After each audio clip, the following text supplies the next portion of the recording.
Welcome back to the Cossy Arsenal podcast. My name is Cossy. Welcome back to a brand new video. Arsenal take on LYON this Sunday in the last game of Preseason. Mikel Arteta's men should be ready to take on Wolves by the time we get to Sunday next week. Now, this is a game that involves silverware. Of course, the Community Shield will not be played between Arsenal and Man City because Manchester United somehow managed to beat Man City in the finals of the FA Cup. That game was rigged, but we do not even care about that.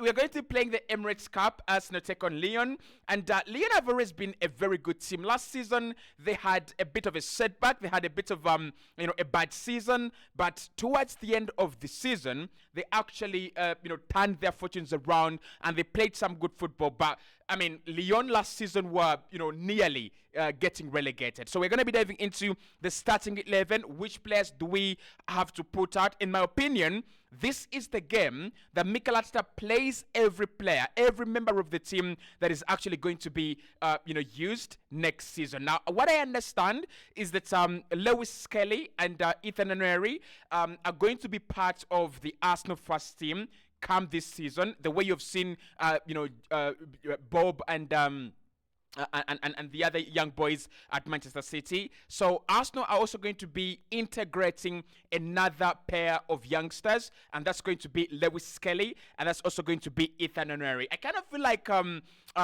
Salah Eddin should have been part of the youngsters that we would have added to the first team. But I think if he gets one more year of football, he will be part of this team sooner or later. So this game, you expect Mikel Arteta to go with an 11 that would represent what he wants to see come the start of the season. You expect his substitutions to represent what we are going to see in the season. So Martinelli and Trossard, that is going to remain. Calafiori and Zinchenko, I think that's going to be the battle who starts where. Timber and White, I think that will be a little bit of the pairing that we'll see. And then, of course, Jakub Kiwior, before he leaves, he will be, interchanging with Gabriel Magalhaes. In midfield, obviously, we have agreed a deal to sign Mikel Merino. That video will be out very, very soon. But, Mikel Merino, Declan Rice, and Ethan Nwaneri are going to be, fighting for that left 8 position. And of course, Fabio Vieira and Martin Odegaard should be fighting for the right 8 position. So this is a game where I don't expect Mikel Arteta to do a lot of tampering, a lot of changing. If Kai Havertz is going to play up top, then we will see him up top. If Kai is going to be playing in midfield this season, I won't be surprised to see Kai Havertz play against LYON in midfield. But this is a game that doesn't have a lot of testing and doesn't need a lot of testing and changing things. You go into it knowing that player A is going to be my core player in midfield, and maybe player B is going to be my left winger, right winger. So expect Saka to start in this game. You expect the likes of Odegaard to start in this game, but in their rightful positions and in the way that the manager is planning to use them. So let's get into the starting 11 because that is why we're here. Anyway, in goal, it's going to be David Raya. He played his first game ever since he came back against Bayer Leverkusen. Looked very, very good. Of course, Leverkusen managed to score, but that's not a problem. I think the highlight for David Raya is how comfortable he gets when he plays for this Arsenal side. Always. I think last season, what we saw was a David Raya that was coping with this big Arsenal team, the Champions League, fighting for the Premier League. It was too much for him. And towards the back end of the campaign, he was absolutely super because I think emotionally, psychologically and emotionally, that's the same. He had managed to get a feel of what it feels to be, of what it means to be in the title race, to play in the Champions League and things like that. And you saw that he was a much better goalkeeper in the last 20 games of the campaign as compared to the first games, because I remember personally doing videos where I said, I don't understand why Raya and Ramsdale have been swapped. I feel like Raya is a little bit shaky, but of course the emotions and the big occasion was always going to get to him. From Brentford to Arsenal, and Arsenal side that is fighting for the title, it was always going to be very big. But Raya this season is going to be a very key component for Arsenal. When Martin Odegaard was asked about one word to describe Raya, he said clean sheet. And I think with David Raya's clean sheets, they don't come because he's a very, very good shot stopper. He is a very good shot stopper, by the way. But they come because he's so good at coordinating and reading situations. And Mikel Arteta talked about it in one of the games. And he said he stops some situations that people just can't see, and we can't just go out, lay out our strategy, and tell you whatever he does and whatever we do. But you've got to know that he's one of the players at Arsenal that stops situations that you can't see before they even happen. Now, for me, again, this is the third time. Ridiculous. This is the third time I am calling Ricardo Calafiori to play in the team. Now, yes, he was a little bit tired, and Alexander Zinchenko played, had a very good game against Bayer Leverkusen. But for me, we've got to agree, Ricardo Calafiori needs a preseason game. I don't know what Arsenal are trying to plan. Like, are we trying to wait for Merino? Like, is he really tired? Tired to the extent that he cannot get like 10 minutes in a game? So in this game, we will see Ricardo Calafiori. He might play maybe 10 minutes, 20 minutes, 30 minutes. He might even start. But if he's 100% fit, this is the game you give him. I mean, it's unfair that a player comes in and because when he came in, we still had to play Man United, Liverpool, Leverkusen, and Lyon. He comes in 4 games to the end of preseason, and he plays in none of them. It's a little bit unfair. You've got to give him some preseason, some preseason feel to see, to let him feel how competitive it's going to be, to let him explore the patterns that he's actually trying to, learn in training on a proper pitch with a proper team, against a proper team. So this is Ricardo Calafiori's third time on my predicted 11. I think Gabriel Magalhaes will play because, I mean, we've had conversations about who is going to be the real casualty in the Arsenal team. Is it going to be Gabriel? Is it going to be Zinchenko? But I think all of us can agree, Julian Timber and Alexander Zinchenko will wait, and Gabriel will stay at the back of this, of this team. He's been very, very good. Together with William Saliba, Saliba came back against Leverkusen, looked very, very good, looked fit. He played at right centre back. Left centre back for France during the Euros. And now he's back in a position that he's comfortable and is back in a position that he understands very well. At right back, it's going to be Ben White. I think this game comes a little bit too early for Julian Timber, who has had problems with his foot, with a foot injury. So the game comes a little bit too early for him. But what I want to say with this back four, this back four should be playing at least 25 games this season. This is the back four I want to see. Now, with Julian Timber, I don't care where he comes in. I know he's good enough to cover for everyone. But apart from Julian Timber, this is the back four, right? If Timber comes in for White, I'm okay. If Timber comes in for Calafiori, I'm okay, right? So in terms of a few changes, I think as we play Lyon, we'll see Kivio come on. We'll see Zinchenko come on for Calafiori as well. I don't think he will give Calafiori 90 minutes. Now, in midfield, does anyone feel that we have a new midfield plan that we have actually not yet, accessed?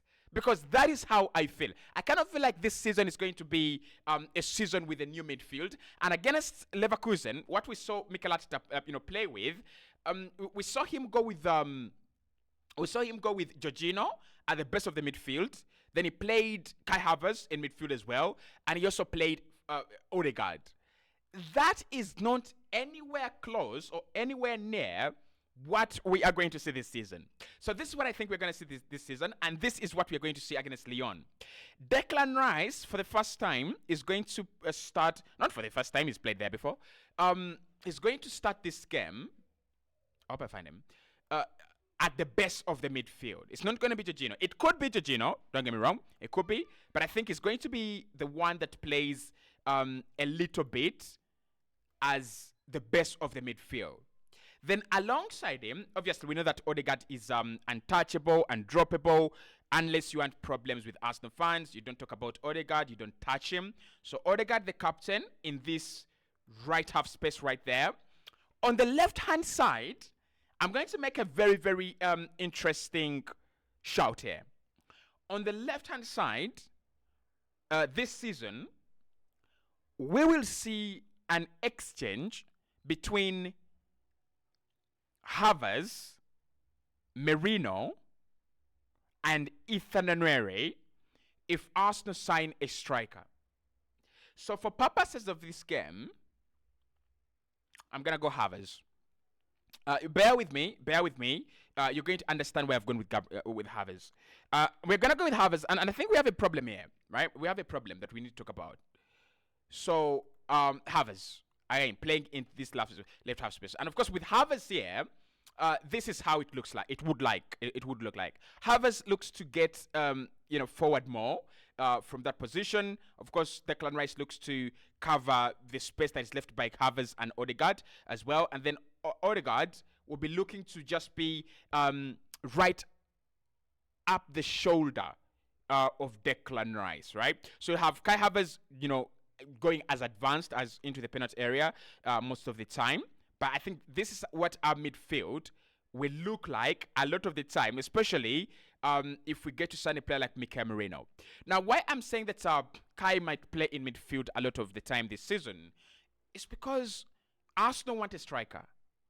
And if we want a striker really, and we're going to splash maybe 60 million on a striker, you fancy them to start, right? You fancy them to start in Arsenal games. If they're going to start in Arsenal games, I don't think Kai is dropping. I think Kai is just coming into the midfield, and that explains why Arsenal have not gone with Eberechi Eze, why Arsenal have not gone with Desire Doué, why Arsenal have not gone with a younger midfielder to replace Emile Smith-Rowe, but they've gone with a player like Mikel Merino, a little bit older, has got that experience, can sit on the bench, can wait, I think there are 3 players or 4 players that are going to be doing the waiting role, and their age already dictates that they can do that.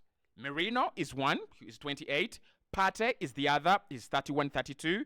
Trossard is the other. I think Trossard will play a lot of minutes, but I won't be surprised to see Gabriel Martinelli start a lot of games.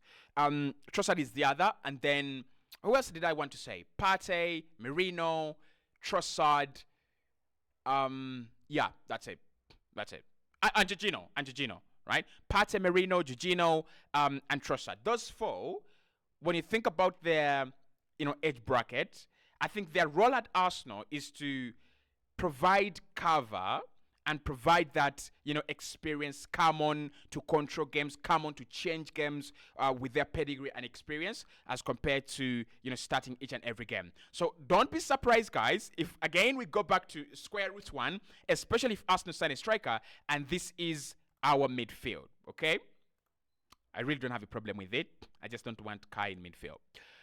On the left-hand side, has anyone been impressed with Gabriel Martinelli recently?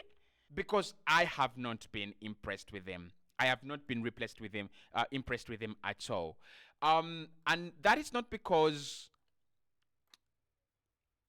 maybe he's not played a lot of minutes, but the Gabriel Martinelli I know seems to be gone.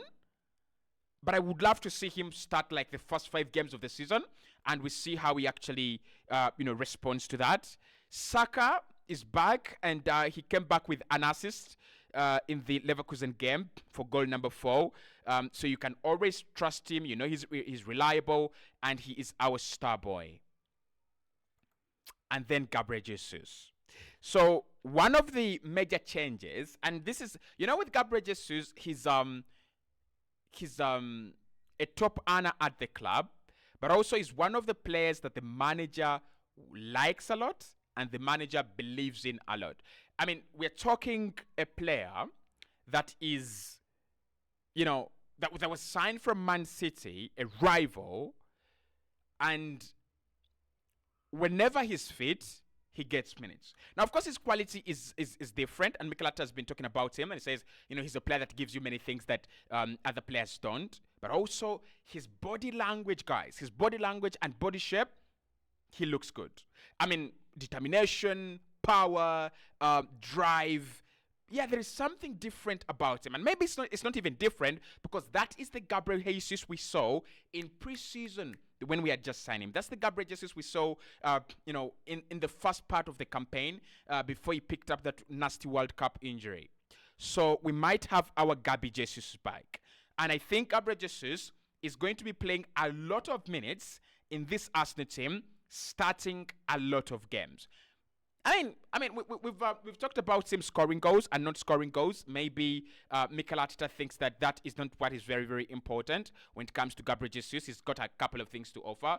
But for me, in this Arsenal team, with the way we create, Gabriel Jesus doesn't have an excuse of not getting 18 goals in a season. Like, no excuse. Like, if I was playing in this Arsenal team by my standards, I'll be getting like 30, 32. But with Gabriel Jesus, just go and get 18. It's okay. We understand you're not the most clinical finisher and you don't want to be in the finishing positions anyway. Just go and get the goals. Hit the like button, subscribe to the channel. I'll be back with the transfer news, of course.